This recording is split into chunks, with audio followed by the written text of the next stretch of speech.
Hello everybody, it's Briggs here, and like always, welcome back to All Day Anime. I want to take a moment to address something. Over the last few videos, we've covered some super depressing stories, sad backstories belonging to both villains and heroes. But today, we will be taking a look at something a little more upbeat. And by that, of course, I mean the best deaths in anime. You guys know the drill, there are plenty of great deaths in anime, but in the end, there can only be one. A gigantic spoiler warning for the content ahead. Most of these anime aired a while back, so I hope most of you will be fine, but I will be spoiling content for Code Geass, Death Note, One Piece, Gurren Laggan, Angel Beats, Made in Abyss, Naruto, and Cowboy Bebop in that order. You have been warned. Today's bracket has the revolutionaries Lelouch from Code Geass versus Light from Death Note, the Big Brothers Ace from One Piece versus Kamina from Gurren Laggan, the Heartbreakers Kanade from Angel Beats versus Mitty from Made in Abyss, and finally the wildcard round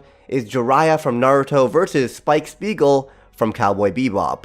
These are some of my own personal favorite deaths in anime. However, if there are any characters that you love and want to see me talk about in future videos, be sure to leave a comment as to who they are and why down below. But for now, let's get into finding out which of these 8 characters died in the best way. When you think of the deaths that made a show, one of the first that comes to mind is Lelouch. Code Geass is a political mecha about a young Britannian boy named Lelouch who vows to destroy the Britannian Empire to make a better world for his sister and find out the truth about his mother's death, all while acting under the alias of Zero. Luckily, just like his opponent in this round, Lelouch has a magical power in his eye called Geass. This eye power not only ensures that he would have been a relevant character at the end of Naruto Shippuden, but also allows him to essentially mind control anyone who makes eye contact with him. Lelouch's journey sees him butting ideological heads with his friend Suzaku as they each aim for a better world through entirely different means. Suzaku is looking to work his way up the chain of command to improve things from the inside,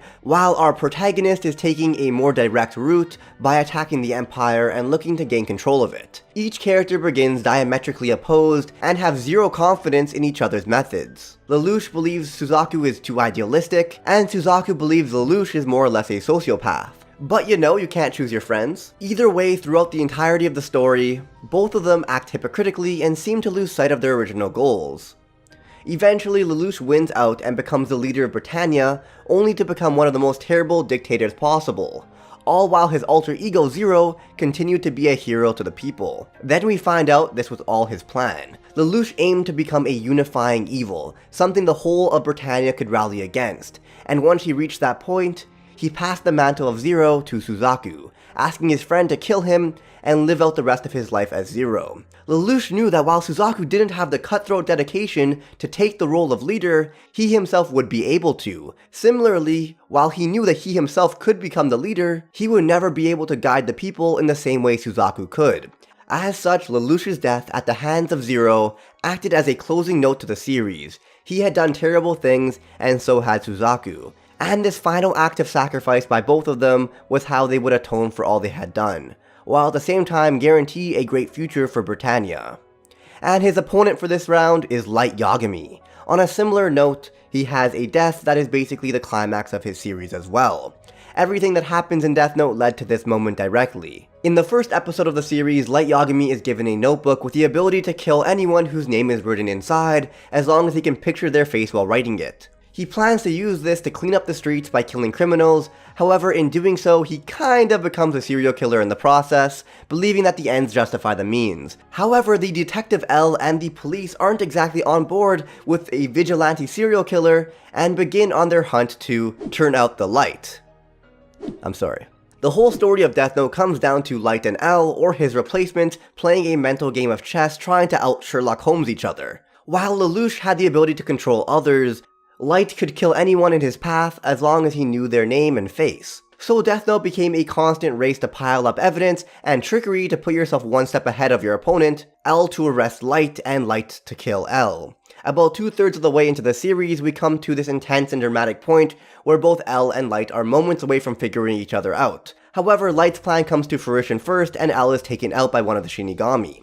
From here, Light is basically unopposed. His whole mission was to become a god of this new world, casting judgment on anyone committing crimes to ensure a better world. And with L out of the way, he was essentially able to form his own religion. Light is pretty much the king of the new world. All of the pieces he had put into place had been stacked in perfect order, and the viewers start to become more uncomfortable with him as a character. He had taken advantage of everyone he could to meet his goal, with no reservations about it. We'd been watching his descent into madness this whole time, but L was always there to keep him in check. Now he was just insane and filled with power. However, then comes Nier, who was pretty quick to take L's place, and through a clusterfuck of fake death notes and secret helpers, things eventually come to a peak where he is cornered in a warehouse. He finally confesses to being Kira, and you have this monologue about how he is what the world needed. He is the savior who has stopped war, crime, and violence. And honestly, you feel super conflicted about it. Like, yeah, this dude is an absolute monster, mass murderer, lunatic, but at the same time, he isn't entirely wrong. All of the officers in the room are frozen, but Nier calls him on his shit, calling him a murderer. Light tries to secretly write Nier's name, however he is shot before he can finish. He's laying on the floor bleeding and starts begging for help from everyone he has taken advantage of and abused. He manages to get away for a moment, limping and bleeding slowly away from his pursuers, and the camera jumps to Ryuk, the Shinigami who gave Light his death note. And he says, "You'll die here. Well, it was good while it lasted. We managed to kill some boredom, didn't we?" As he writes Light's name in the book, and we see Light's heart stop. Now, most people don't like the second half of Death Note, and I agree it's not as good as the first half, but I think the series ended amazingly, and totally redeemed itself. These two are super similar in story, but Light's journey comes to an end with all the pieces he has placed falling apart, and we get to see him for who he really is, or rather who he has become throughout the series. While Lelouch chooses to make a sacrifice. And it comes down to me preferring the idea of someone learning from their choices and making an effort to be better, as opposed to someone getting what they deserve. I wouldn't blame anyone for voting for Light here. However, for me, Lelouch gets the first W because his plan and sacrifice is one of my favorite endings in all of anime. However, before we start the next round, I just want to let everyone know that I've been streaming Dark Souls on Twitch pretty much daily. So if you want to catch me live, definitely give my channel Beastly Briggs a follow, the link is down below.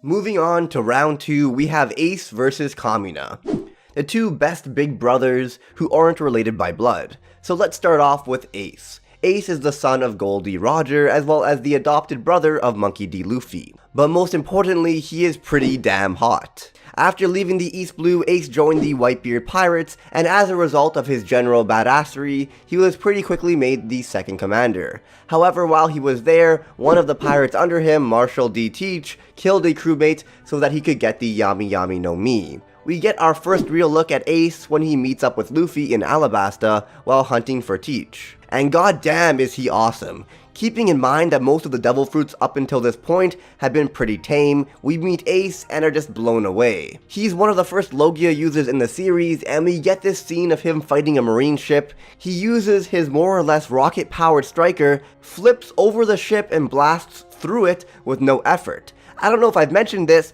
but he's an absolute beast. Which is why when Blackbeard captures him and he gets locked up and impelled down a little while later, we are all pretty shocked. Luckily though, Luffy is able to break into this impenetrable jail and makes it all the way to the bottom floor where Ace was being kept to rescue him. Not so luckily though, Ace had already been brought to Marineford for his execution by the time Luffy gets there. Luffy rallies the prisoners and leads a charge to Marineford where he joins the war between the Marines and the Yonko Whitebeard. Luffy dashes through the battlefield, knocking out soldiers using his Conqueror's Haki, and manages to get all the way to Ace and free him.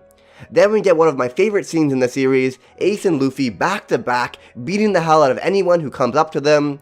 That is, until Akainu shows up. Ace takes him on, but is quickly beaten down. And when he's on his knees, Akainu takes the chance to jump towards Luffy.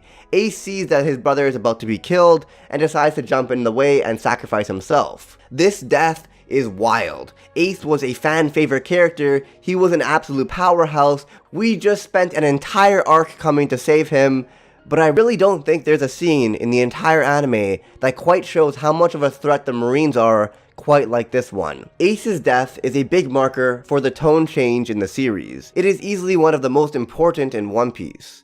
Of course, only being outclassed by Mary. Similarly, his opponent Kamina kind of has the same themes going on. He is more or less Simone's adopted brother, and the series begins with him leading the charge for humanity to escape from the underground and pierce through to the surface. You want to talk about great mentors? Kamina is on another level. Simone is weak and unsure of himself, but Kamina always pushes him forward. When they reach the surface, they are met with beastmen who are piloting these massive mechs. Simone constantly doubts himself and is causing issues, which leads us to Kamina's final episode. They are in this huge fight against the Beastmen, and Simone is in full-on bitch mode. He is shut down and too afraid to move, so Kamina yells, "Let me see you grit those teeth," and punches him to bring him back to reality, telling him that if he can't believe in himself, he should believe in Kamina, who believes in him.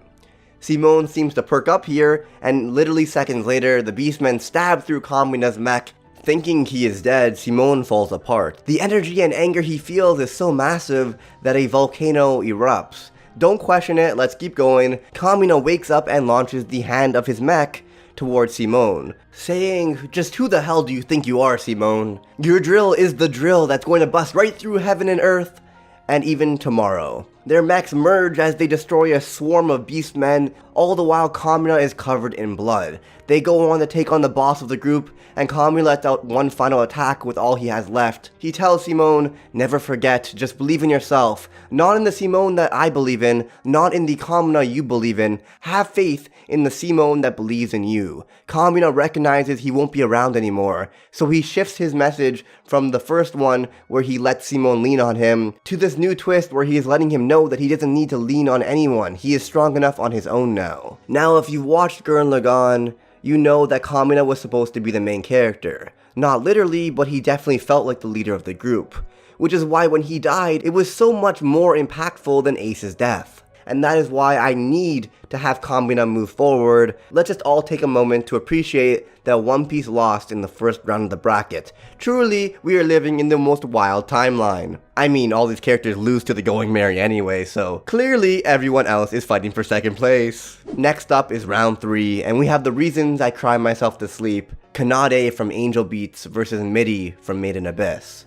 These two are probably the big spoilers of the episode, so if you haven't seen these shows, A, go watch them, and B, you've been warned. So, Angel Beach is the story of the amnesiac Otonashi's afterlife. He is brought to what is essentially a purgatory where a bunch of teenagers who had increasingly depressing lives are given a second chance at happiness. These kids were beaten, some were wheelchair bound, some watched as their siblings were murdered. It doesn't get much happier. When these kids eventually find happiness in the afterlife, they fade away and are reincarnated. The downside of this is that they lose their memories, and many of them feel that this means they lose who they are, and as such they started the not yet dead battlefront, all except their sworn enemy, Kanade. Kanade is more or less emotionless at first, and it seems like she is trying to get rid of everyone. Eventually, it comes out that she is simply trying to help them move on and be happy. And one by one, characters begin to fade away as they begin to accept their past lives. As the story goes on, Otonashi begins to remember his past life, and he becomes closer to Kanade. We learn about him being trapped after a train accident, and he and a large group of others are struggling to survive. And as he is about to die, he sees his ID card, with an organ donation box on the back. He and the remaining survivors sign their cards so they can at least save the lives of others as they pass away. And moments after he does die, help finally arrives. Luckily, his life didn't go to waste. There was a girl named Kanade who needed a heart. As such, when they were born into purgatory, they were connected. She still had his heart. They end up falling in love by the time he realizes this, and it is only the two of them left in this world. They beg each other to never leave them alone. However, once she is finally able to confess to him, and hear that he loves her, well, the rules of the world are that once you are happy, you have to leave. So she vanishes in his arms.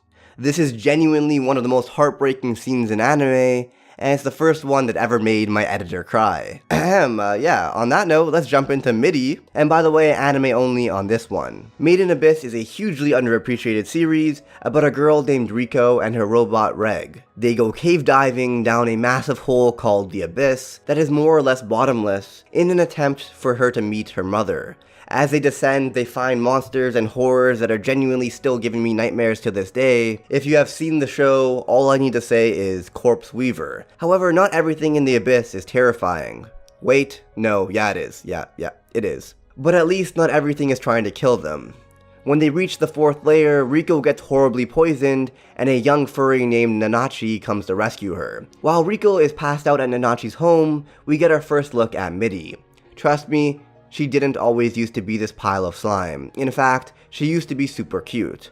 Again, if you have not seen Made in Abyss, go watch it before we continue. It's only 13 episodes. Anyways, Mitty and Nanachi were orphans who were barely getting by until Bondru took them into a massive group of orphans who were going to help them explore the Abyss. If you think the idea of orphans being brought to work as explorers and being taken off the streets sounds too good to be true in a series where a girl had to ask her friend to break her arm off with a rock literally 3 episodes prior, well, you are right. Turns out Bondru was using them as guinea pigs, forcing them to take on the curse of the Abyss and stripping them of their humanity. And here is where Mitty and Nanachi come in.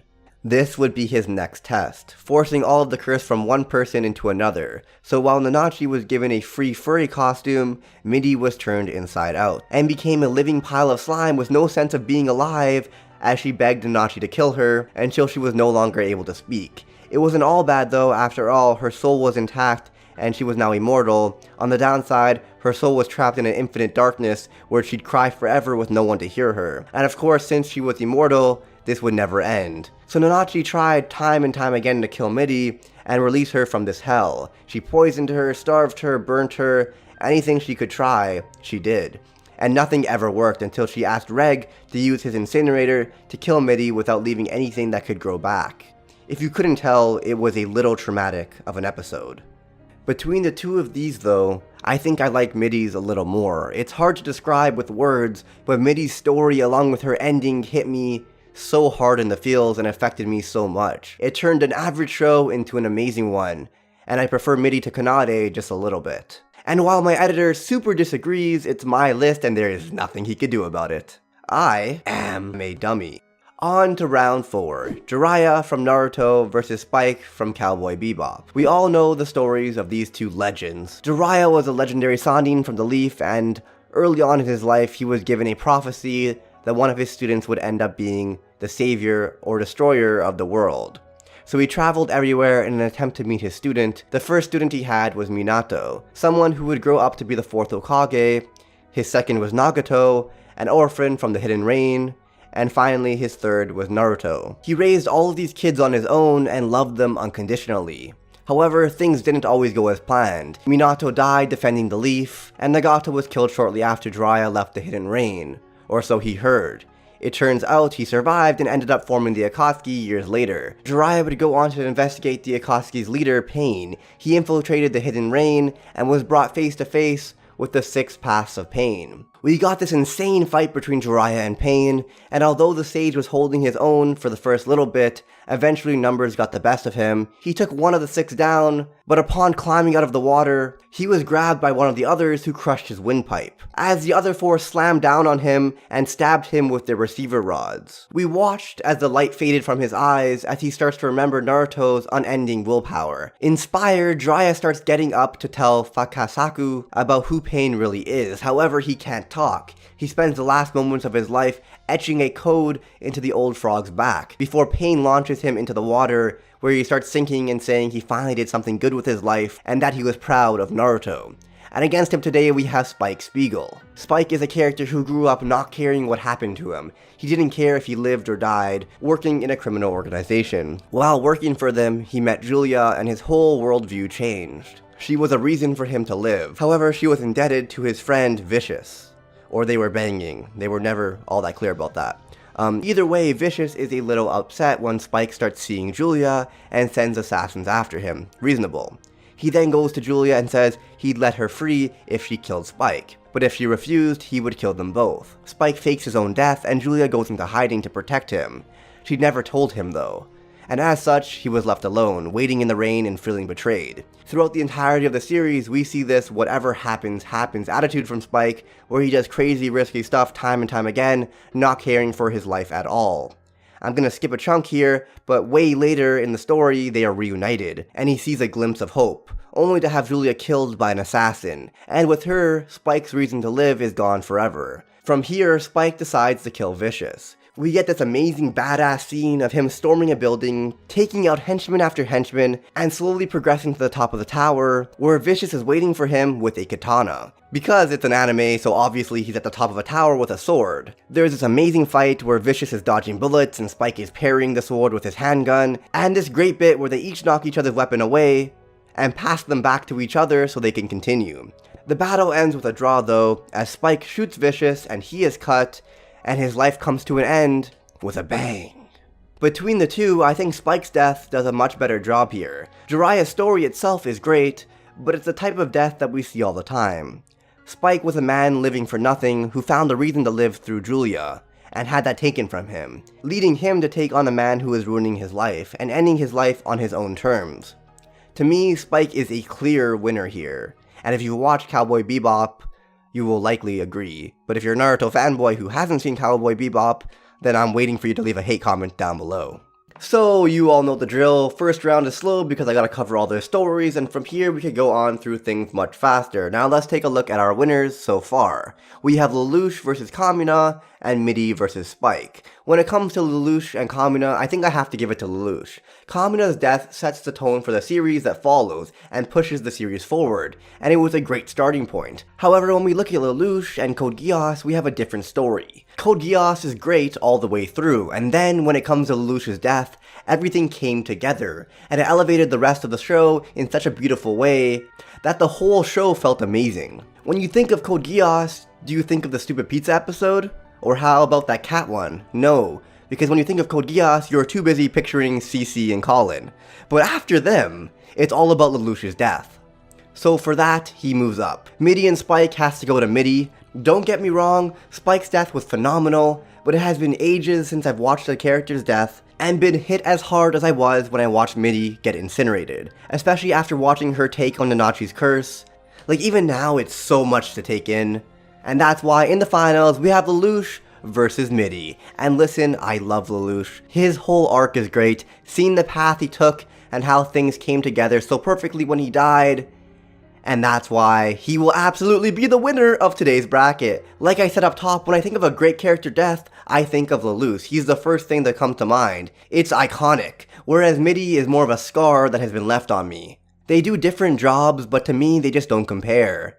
So the winner of today's epic bracket royale is without a doubt in my mind, Lelouch v Britannia. However, that is the end of today's video. I do hope you guys enjoyed. Smash that like button if you did enjoy. Now for a quick shout out to my patrons and members. My goal is to use Patreon to continue to hire editors, that way I can maintain this level of quality. A huge thank you to Axel for editing this video for me. I think he did a fantastic job. Thank you so much, man. And a huge thank you to my patrons that helped me to hire Axel. Thank you Ace17FFDP, Beck, Chastity White, McManga, Nick Sands, Nothing But a Fan, Shoot Alpha, The Anime Dude, Thought Destroyer, and my highest current patron, Viva the Loser. And a huge thank you to my first member, who is actually the man, the myth, the legend himself, Too Spooky. Thank you so much for supporting the channel and just being an awesome friend, man.